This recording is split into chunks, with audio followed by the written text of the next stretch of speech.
So I go sign on for about chemo treatment. So whenever you give it to us, So I go every 2 weeks. You know? And I'll sit there for about 3-4 hours, and then they hook me up with this fanny pack. Then I'll go back tomorrow afternoon just after lunch. It'll start to beat. It's draining me for 2 weeks. So far no side effects. I get a little sensitive to the cold. Touching things cold, cold temperatures, like your arm falls asleep. My hands get bent. I put my gloves on and it goes away. And it fades over the weekend after this comes out. Today it faded pretty quickly. So We've had 2 agreements. my car report card. So go to Starbucks or something Well, and flash that card and people pay me $50 to sit next to me thinking they're getting Wi-Fi. So they came to us with the original agreement, but the services that they had in that agreement with the amount was only for part of the service. Yeah, I think it comes with longer surgery. And then we had an amendment in March. 2 weeks ago. This is the original agreement would have been January 2011. Oh, okay. But this is the Canterbury coffee. No, this is still a The step wire in the left in side the of his process. brain, and then they let that needle up, and Monitoring is actually his pretty chest, long. there's a little device that supposedly controls. Goes into 2014 cold now. affairs. Monitoring. Is that kind of like your grandmother? Yeah, but that's the last Is stage that of the the same as your grandmother had? We didn't And I knew apply. she had Okay, well, religious growth stuff. problems. Oh my gosh. I'm not. I don't want to write it down. It's too complicated. If we don't This is comply, making sure the dad is Having trouble even feeding himself. I always get rid of it. but if we, Recently, we went my son was down by a hand, went to a gun shop. that's just the way I am. If If we don't comply, there will be a phase 4. I know, I've If read we still don't comply, do we know any? Shit, I behind the counter was perhaps a shot.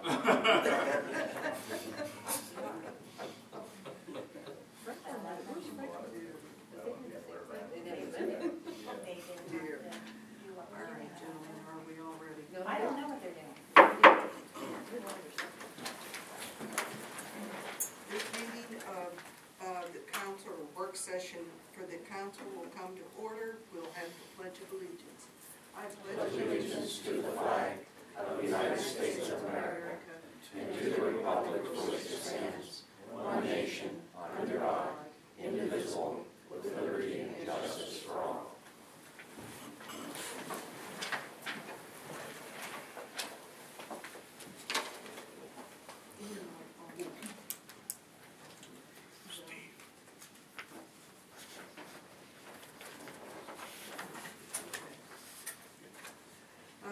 We have the November 29, 2012 work session minutes for approval. You've had them to an opportunity to look them over.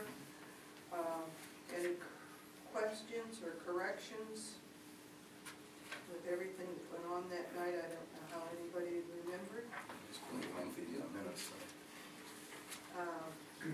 I'd entertain a motion to accept the minutes as presented. Second. Roll call. Mr. Lewis? Yes. Mr. Gustafson? Yes. Mr. Moon? Yes. Mr. Bartlett? Yes. Mrs. Crudup? Yes. Okay, we're going to have an agreement with Malcolm Kearney regarding Phase 3 post-construction monitoring.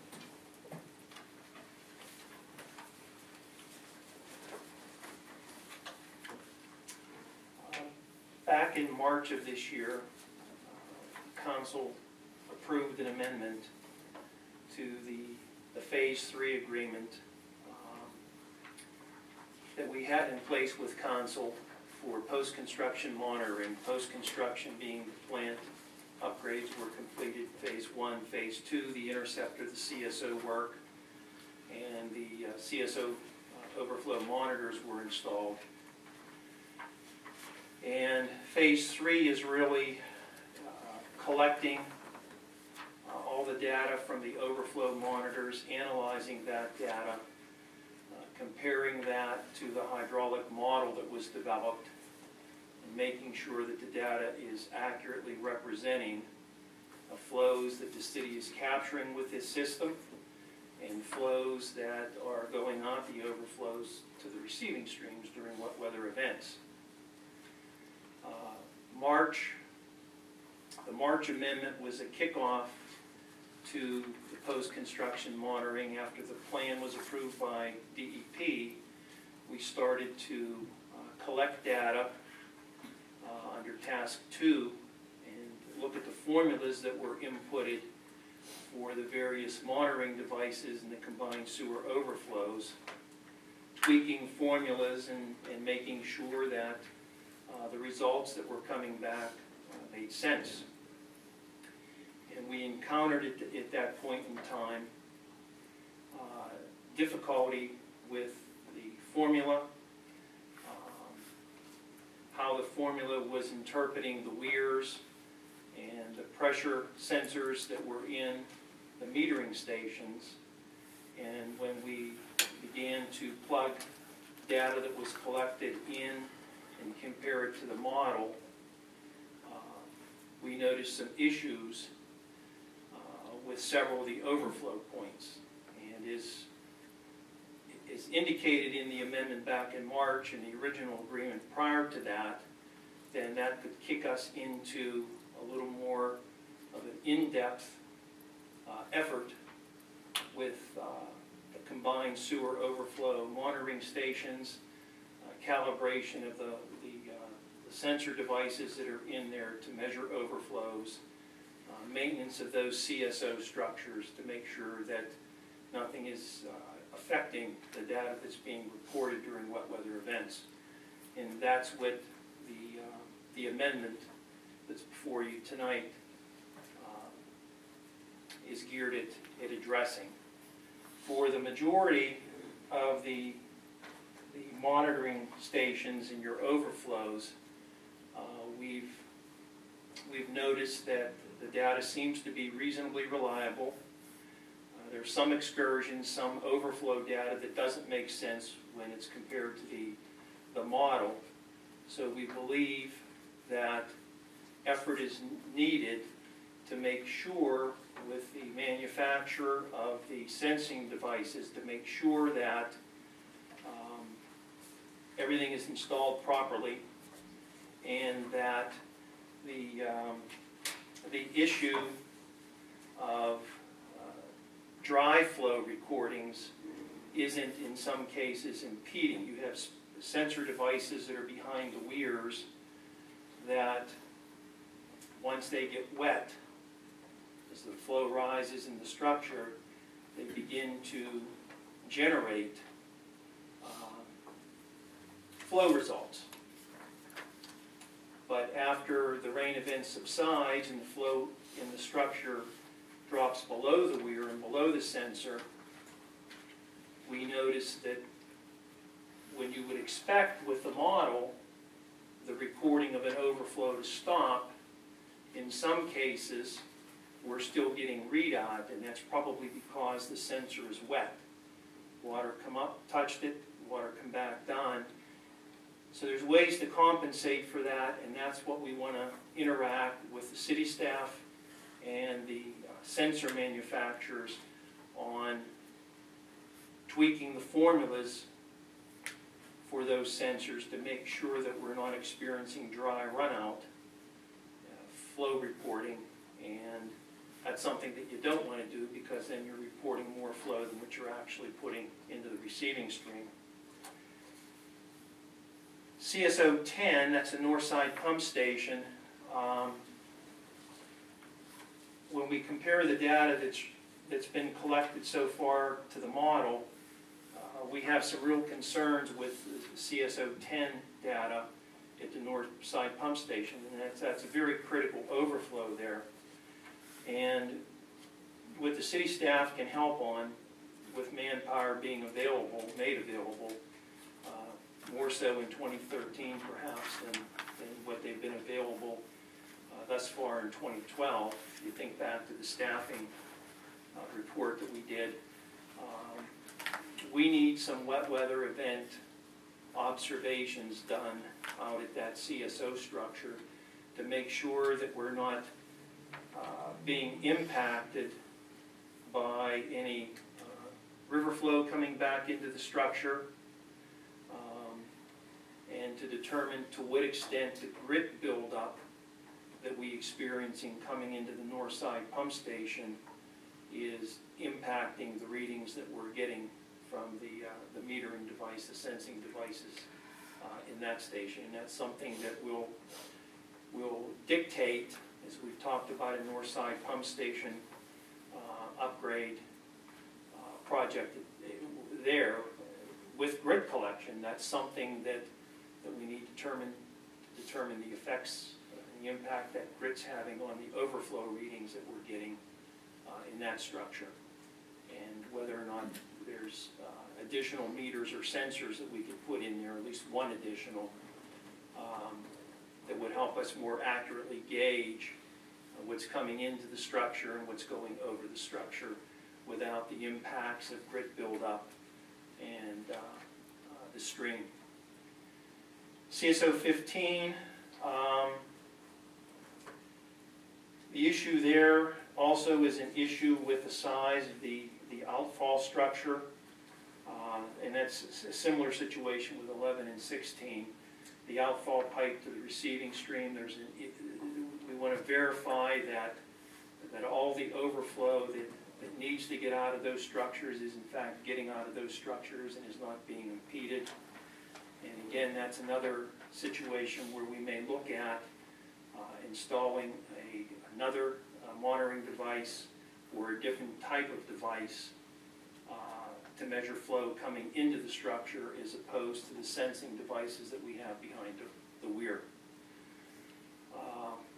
All that being said, then, we think it's important to work with the city staff, develop standard operating procedures that they could follow in getting out there to maintain the structures, make observations at least once a week, make observations certainly during critical rain events to make sure that everything is functioning, and then to interact with the city staff down at the treatment plant and see if they are able to take on a little more of a role in downloading and interpreting the overflow data that's being generated through these structures and keeping that up once we work through the first item in this amendment, making sure that the formula, the monitoring devices, everything are functioning, formula is correct, that they could take and download this and interpret this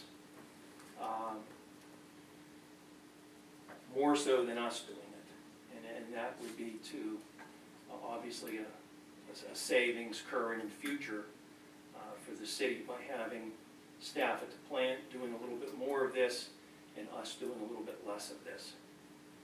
The data that's being generated by the overflow structures, it's imperative that that be accurate, and it's an accurate representation of what's going to the stream so that we can put our best foot forward in trying to comply with the 85% capture. Because if we're over-reporting what's going to the stream, and we're not capturing enough, and then that could lead to additional phases of work and millions of dollars worth of work down the line once we get beyond phase 3 post-construction monitoring. So that's why this is sort of a critical point in the whole program. And that's what this particular amendment's all about. So apparently it's been quite difficult to get these sensors, correct then? Is that, I mean, we've been working on that. Yes, the last time I think the manufacturer was done and reviewed the sensors was in the spring. And we were sort of in the process at that time of trying to work with formulas and interact with them. And when they were in the field, they found some problems with the sensors. I think Chris reported back then that when they were on it, they found a cable that had been chewed through by rats in the sewer, for example, and wasn't generating data, transmitting it back to the software at the plant on the computer. But really those sensors need to be looked at, the structures need to be looked at on a regular basis. And that's what, that I think is what we're working towards. And certainly the adequate staff should be available in 2013 to take more of an active role in that. And that's going to result in, I think, more reliable data. The piece of equipment that you mentioned, where there's a pump that got wet, and it couldn't give you. It's a pressure sensing probe. Most of the overflow structures have a pressure sensor probe behind the weir, and it's mounted in such a way that it's 2 inches below the weir per manufacturer's instructions. So as the water coming into that structure increases in volume during a rain event, and what's coming into the structure is greater than what can get out of the structure, it rises behind that weir, and when it starts to hit the sensor, that's what triggers the sensor then to begin to report an overflow. But the formula then will actually tell us for that sensor when the water level raises the 2 inches over top of the sensor and begins to go over the weir. And what we're concerned about, what the model, the hydraulic model, is telling us, in some cases when the level then rains over, the level subsides below that probe, and that it doesn't, the probe's not submerged in flow, it's not going over the weir, starts to go back down to normal, the probe is still wet. And it shouldn't be transmitting anything at that point in time, but we're still getting excursions where it seems to be. And there may not be anything we can do with the probe along those lines, but there's got to be a factor in the complicated formula for this that needs to be entered to make that correction. This may sound like a stupid question. There is no stupid question when it comes to this. I understand how that with that sensor you're telling if you're getting an overflow, but how does it tell you the volume of the overflow? So well,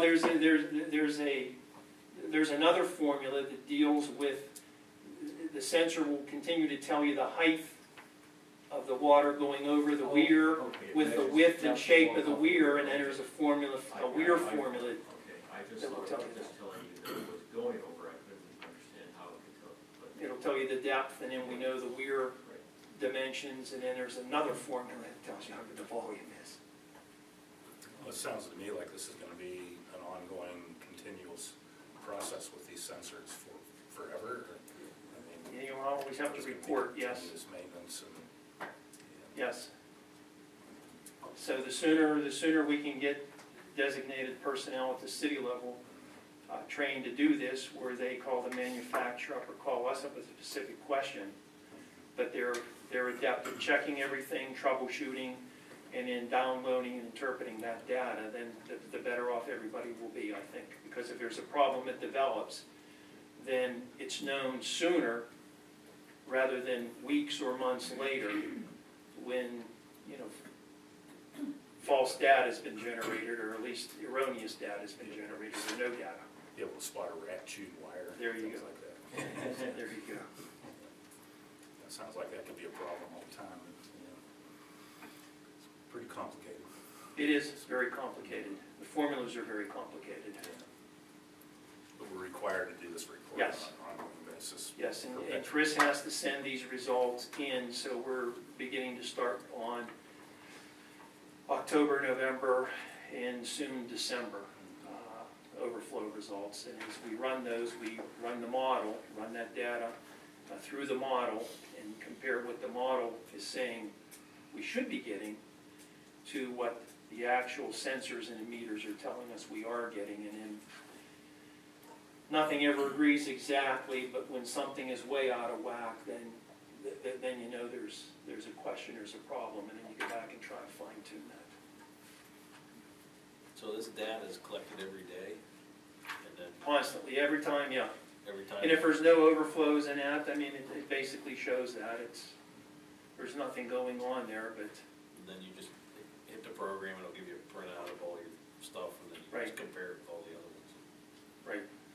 right. The Is this phase 3 then, is this something we anticipated getting Yes. into before anyways? Yes. Yeah, okay. It's not something new and surprising.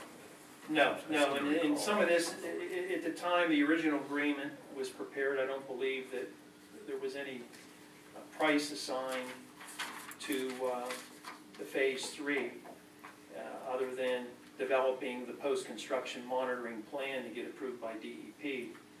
And then the March amendment was sort of getting our toes wet and starting to look at data coming back. And if everything back then, if all the data in the formula would have made sense when compared to the model, then at least today, the amendment wouldn't be this much. Because everything that we're seeing these little excursions and these issues, and we need to get to the bottom of it. And the more help we can get from the city staff to get to the bottom of it, the better off we'll be. The quicker we'll get to the end of that and minimize costs. Thank you. Thank you very much. Yeah, thank you. Chris, with this in mind, we're talking about, and I am looking at the original and seeing they gave an estimate of task 2 through 4, and spread over 2 years. Are we on track money-wise on this? We did not have a budget for it originally, so we didn't really know how much it would cost.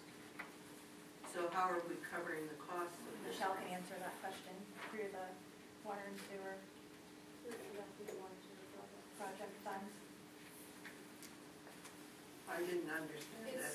It's through the money that we have in that water and sewer projects fund. Oh, okay. See, they're saying here, the original says 2 through 4 cannot be, that their estimate would be 100,000 over 2 years. That's page 6 of the original.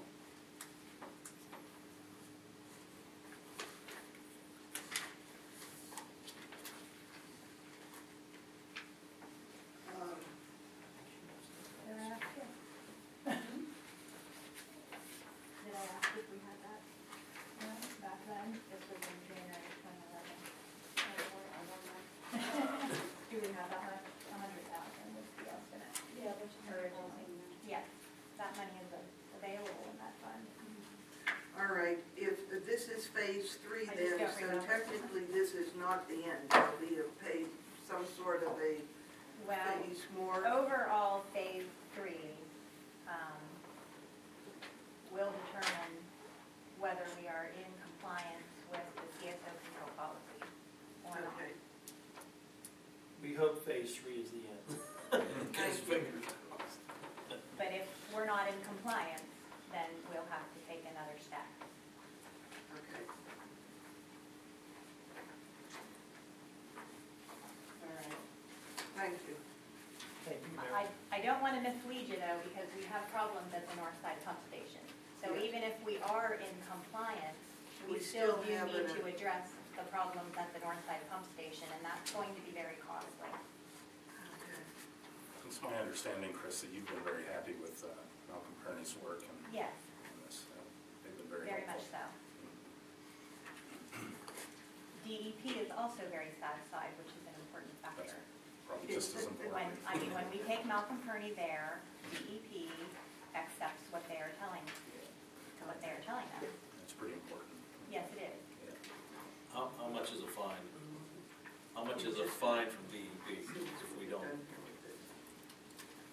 If we don't comply, there wouldn't be a fine, Right. But if because we then we didn't, would take the next step, and as long as we're making progression, they're not going to fine us. right. But if they happen to fine us, because we're not moving ahead with Malcolm Purdy, Right. and that they could millions dollars, do you think they'd fine? I don't know what they might fine. Do you have any idea, any other communities? Depending upon the compliance history, I've seen them range anywhere from $500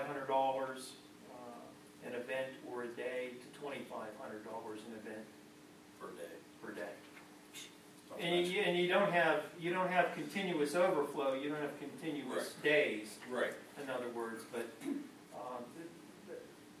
since DEP reorganized, they're very aggressive when it comes to issuing fines or penalties. If a Chapter 94 report isn't in on March 31st or sooner, they're fining communities. If an NPDES permit renewal application, something that we're working on with Chris right now, isn't in on time, 6 months ahead of the expiration date, there's a large fine involved there. They're much more aggressive now than they've been over the last decade or so. Thank you. Okay, thank you. All right, gentlemen, if there's no more questions, we need a motion to approve this amendment. Also, Second. Roll call. Mr. Lewis? Yes. Mr. Gustafson? Yes. Mr. Moon? Yes. Mr. Bartlett? yes. Mrs. Crudo? Yes. So we come to that big item of the discussion of the 2013 budget.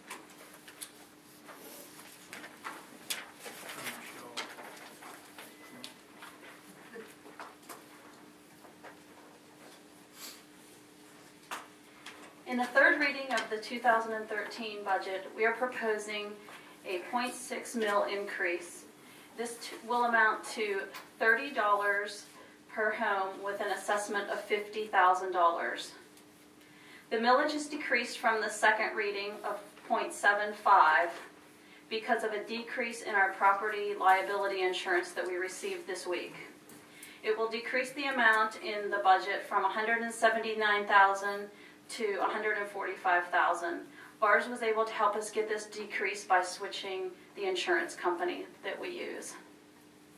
BARS is still working on our workers' compensation insurance. They have requested quotes from 16 companies. As of yesterday, 9 companies declined to quote because we have a fire department. One quote that we received from the state's SWIFT program was $303,000, which is greater than the quote that we already have of $276,000 from Penn Prime. Butch and I have worked many long hours on this budget, and as I stated last week, without cutting services and employees, the only way that we can see to balance this budget is with the small tax increase.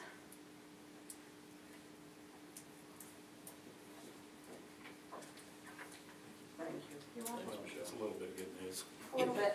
Okay. The only thing I will tell you that I brought it up before, and I really am not proposing to try to change it at this stage because there's just too much going on, but I brought it up before that we were dropping our dues at the Venango County Regional Planning, and I have heard back from that. The commissioners were interested in knowing what our thoughts were for working with them and such. And I tried to assure both the commissioners and the head of the regional planning that it was not a case of we are wanting to disown or disassociate ourselves with the county, as much as right now we're having a money problem, and that we appreciate the work that some of their staff does, particularly Mrs. Barrett, with serving on the redevelopment, and that we don't want to jeopardize that sort of thing. So what will come of it, I don't know. Again, they'll have to see what they feel come the first of the year, and we'll have to see how we feel about this as time goes on. Because again, it's a case of we know that some of the work they do for us we can do in-house, but then there's also the fact that there's other benefits to be gained just from having a good relationship there. I'm glad to hear that you've had discussions with them. Yes. Okay, anybody else have anything they want to bring up at Thanks again for Michelle and Butch working on this. Yes, yes, we really appreciate the work you two have had to put into this, especially Michelle. I take it you're going on vacation now for a week? No, I'm just taking a long weekend. I thought maybe you were just gonna take to your bed for a few days It's or all that something. Christmas shopping I have to catch up on. All right, with that, you've had it there, if there's nothing else, we'll have to move along. Okay, next we have the Council Bill 2101, imposing certain taxes and fees for general revenue purposes for 2013 for a third reading by title only. An ordinance imposing certain taxes and fees for general revenue purposes for the fiscal year beginning January 1st, 2013.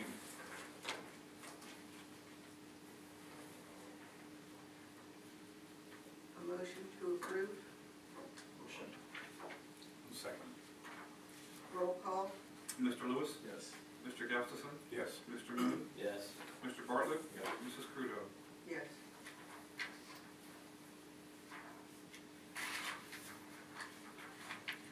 Council Bill 2102, amending sewage rates for 2013, third reading, title only. An ordinance amending Article 2, Chapters 152-11 and 152-13 of the Code of the City of Oil City, Pennsylvania, and establishing a revised schedule of rates for sanitary sewage furnished and provided within or outside the City of Oil City.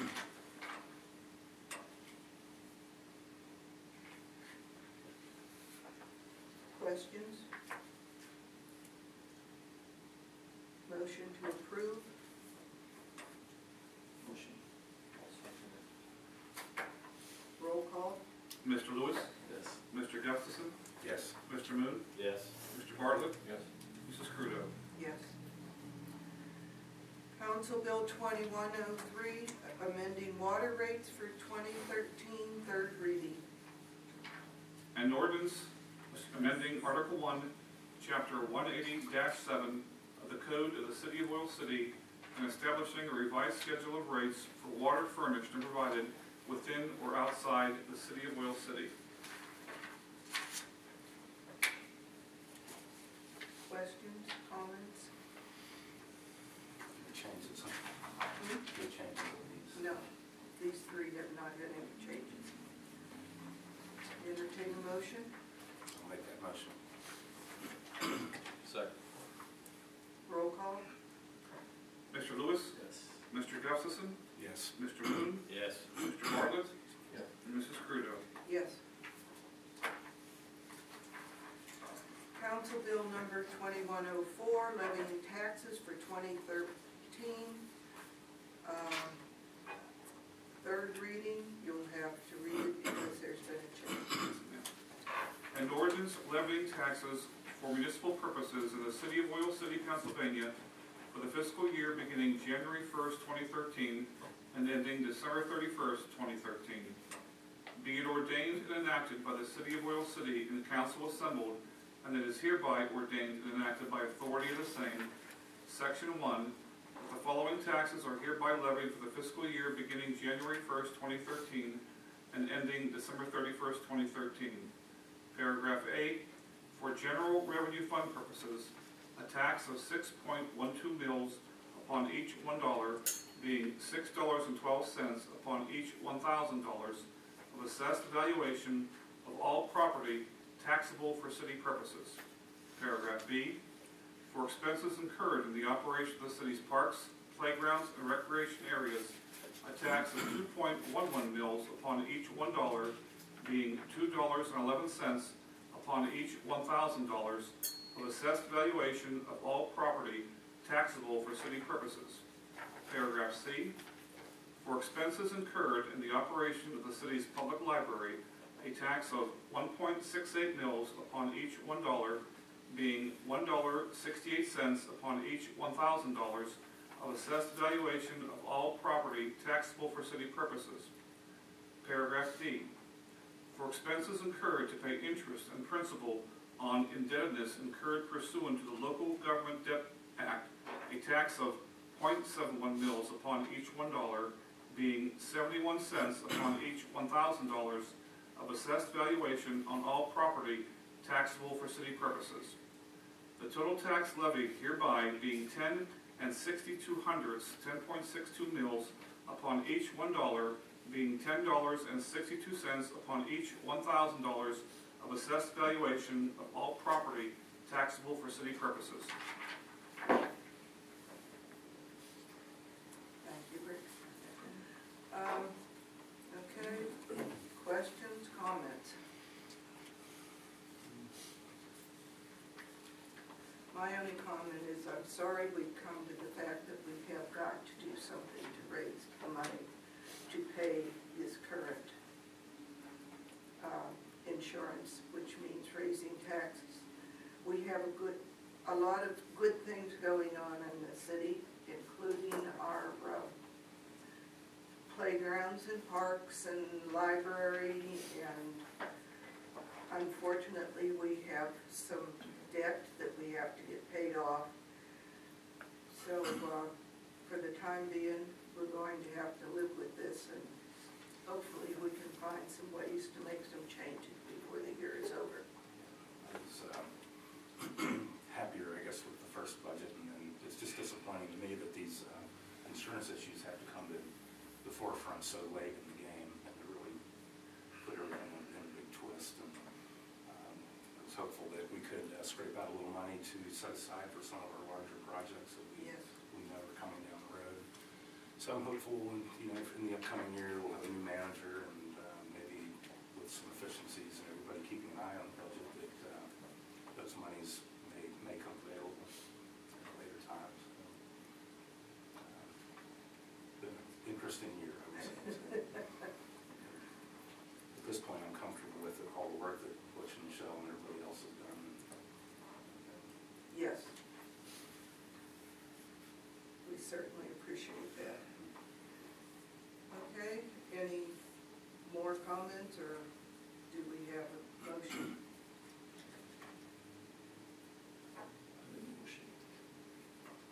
I'll second it. To accept this on third, or 2104 on third reading. Roll call, please. Mr. Lewis. Yes. Mr. Gustafson. Yes. Mr. Moon. Yes. Mr. Bartlett. Yes. Mrs. Crudo. Yes. Okay, 2105, making appropriations for 2013, third reading. An ordinance making appropriations for municipal purposes for the city of Oil City, Pennsylvania for the fiscal year beginning on January 1st, 2013 and ending on December 31st, 2013.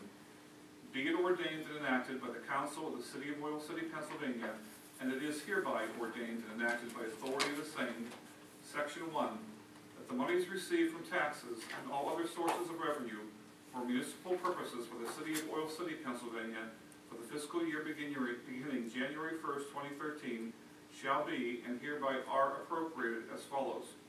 2013 City of Oil City funds revenues, utility/refuse services, $5,762,500. General control, $6,843,892. Parking revenues, $78,098. Liquid fuels, $259,315. Capital reserve, $1,678,070. Community development, $540,089. Oil City Industrial Park, $369,500. Library development, $54,975. Arts Council, $166,000. Library books/materials fund, $125,234. District Library Fund, $151,436 for a total of $16,029,109. Expenditures, utility/refuse services, $5,762,500. General control, $6,843,892. Parking revenue, $78,098. Liquid fuels, $259,315. Capital reserve, $1,678,070. Community development, $540,089. Oil City Industrial Park, $369,500. Library development, $54,975. Arts Council, $166,000. Library Book/Materials Fund, $125,234. District Library Fund, $151,436. Total, $16,029,109. Thank you, Director.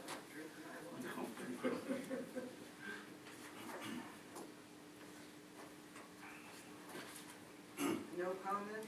I have one comment, and it's related to, I'm aware that there is an allocation for the Oil Regional Alliance again this year, which is similar, and it's been similar for the past several years. I don't know how many for sure, but just as a clarification, I do from time to time provide some professional services to the Oil Regional Alliance, and I'm absolutely believe that the city funds are not related to those activities. Those are preservation work on some of the Alliance's historic properties and are funded by other sources. But just for clarity and to make sure there's no FX issues, because I do enjoy that work. It's important to my business, and I don't want this to interfere with that.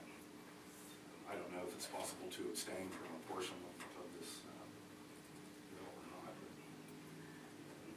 Well, the lawyer has told you that he doesn't feel it's a conflict. He didn't feel it was because it was such a small amount of the overall budget. And second of all, like you say, that's preservation work, which is usually done under a different grant money and that sort of thing. So I would think that it probably does not conflict with each other. I just wanted to put that on the table in case anybody had any questions. Because I'm sure our donations probably go for operation type thing as much as anything.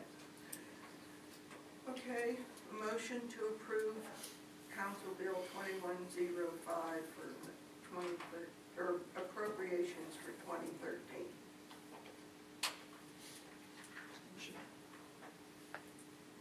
Second? Roll call. Mr. Lewis? Yes. Mr. Gustafson? Yes. Mr. Moon? Yes. Mr. Bartlett? Yes. Mrs. Kruger? Yes.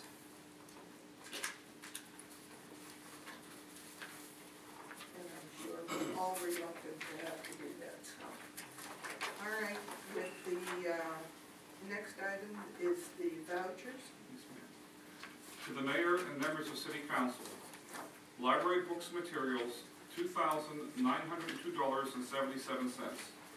Oil Creek District Library, $12,542.08. General Fund, $231,553.19. Walkway Project, $24,000. Water and Sewer Account, $40,434.29. Investment Account, $220,000. Capital Reserve Account, $923.86. Liquid Fuels Tax Fund, $1,440.15. Arts Council, $416.95. Payroll Account, $183.13. Water and Sewer Projects, $96,804. Industrial Park, $1,090.91. I have audited the foregoing checks and find them to be correct. Robert M. Cross, City Controller.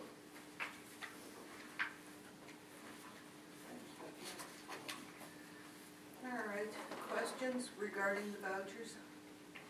No, I'd be glad to be done looking at numbers for a little while. Holidays. Glad there's some of us will be.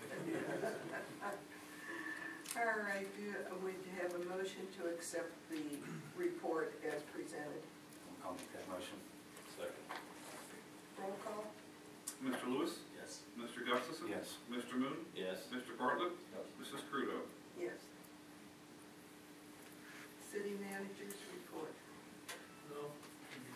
First and foremost, I'd like to thank Michelle for what she did with the budget. We had some very trying times, and just when we thought that we had it, we got smacked with something else, and it was pretty trying, and she hung in there. I'd also like to thank all the department heads and all the employees of the city. It's been very trying going through this whole process, and I know I'm kind of like the guy in charge, but everybody helped get to where we are today, so I want to thank everybody for the help that they've given me.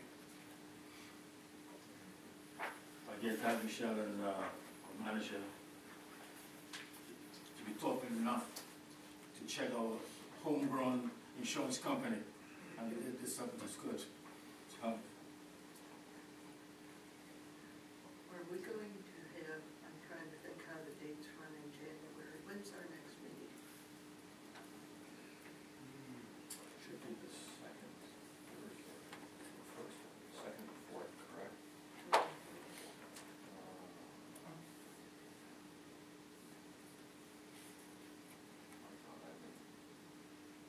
That should be the 10th and the 24th. 10th and the 24th. Yeah. Okay. All right, thank you, Butch. If there's nothing else then. Nothing serious here. I was to an ORA meeting and this morning, bright and early, and they're very busy with dealing with, unfortunately, some of the bad news that was in the paper about the Joy, but then doing the best they can to carry on with some other things. And the Main Street meeting the other night was very busy trying to figure out how they were going to be able to manage in the coming year and get more integrated in some of the other programs, which of course we all realize we all need to be working on the same page at the same time. So that was also seemed to be a very fruitful meeting, let's put it that way. Okay, City Council have anything they want to report on tonight? I would like to, just because, you know, this is our last meeting of the year. This is my first year on council. I'd say I've learned an awful lot this year. I'd like to thank all the employees that have shown me different activities and projects that have been going on. And I would say, I'd like to also say that this year didn't quite go like I thought it would when we lost Brian in the middle of the year. And, but I would like to commend Butch for keeping things together. And, you know, we've been 6 months without, or with an interim manager. Thank you. And I guess at this point, I'm looking forward to Mr. Strahl next month and see where we go from there. Hopefully he'll be here for 4 or 5 or 6 more years, you know, as long as we can keep him. Or at least 4. He's doing a good job. I was glad to hear he's in town pretty soon. And I'd like to wish everybody Merry Christmas. Okay, old business, other business, public comment. You seem to be our only visitor tonight. Just to remind Mr. Gustafson and you, Mayor, that tomorrow is at 10 o'clock is the Arts Revitalization meeting. Yeah. If you've shown some interest, you'd like to come and be there. It's up in the Oil Valley Center for the Arts, 10 o'clock. Up on the main floor? Yeah, up the stairs to your right. Does that run as long as the regular Arts Council meeting? If you're lucky, it's over quicker. Yes, it's usually a little more concise. Anyways, I wish to wish everybody a Merry Christmas. I know you gentlemen will be seeing you all on first night, as I understand it, but in the meantime, it has been a crazy year here at the city, and it's been a little different this year than it was before. Life will be fine and we'll get along. So Merry Christmas to all, and to you too, Judy. And thank you. Well, thank you. Thanks, Butch. All right, we're going to have an executive session regarding real estate matters, and we will not be making an announcement.